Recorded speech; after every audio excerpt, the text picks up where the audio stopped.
দেবী মনসা কি বিষধর সাপ, আর তার হাতে পায়ে এতগুলো সাপ থাকে কেন জানো? চলো আমি বলছি। দেবী মনসা গ্রাম বাংলার লৌকিক দেবতা হলেও শাস্ত্রে তিনি স্বতন্ত্র দেবী, যিনি নিজে কোনো সাপ নন। ঋষি কাশ্যপের মন থেকে উৎপন্ন মনোনুকূল গুণা সা দেবী মনসাখ্যাতা, অর্থাৎ যার মধ্যে সত্য রজতম এই তিনটি গুণ সমভাবে বর্তমান হয়েও সবকিছুর ঊর্ধ্বে গিয়ে যোগসিদ্ধা। ঋষি কাশ্যপের দুটো স্ত্রী কদ্রু ও বিনতার ঘটনা অনেকেই জানো। কদ্রু হলেন সাপেদের মাতা। সেই কদ্রুর দেয়া অভিশাপেই পরবর্তীতে জনমেজয়ের সর্পসত্র যজ্ঞে সাপেদের বহু কুল ধ্বংস হয় ও কোটি কোটি সাপের নিধন হয়। তবে যার কারণে এই মৃত্যুর হাত থেকে বাকি সাপেরা রক্ষা পায় তিনি হলেন আস্তিক মুনি, মনসা ও জরৎকারু ঋষির পুত্র।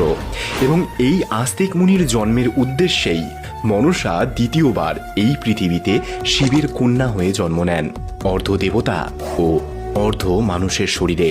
এবং তারপর হয় তার দেবীত্ব প্রাপ্তির জন্য লড়াই লীলা।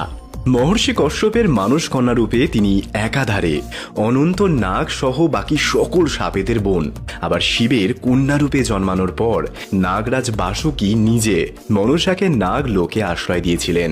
এবারে দেবী মূর্তির হাতে পায়ে পেঁচিয়ে থাকে মোট ৮টি সাপ।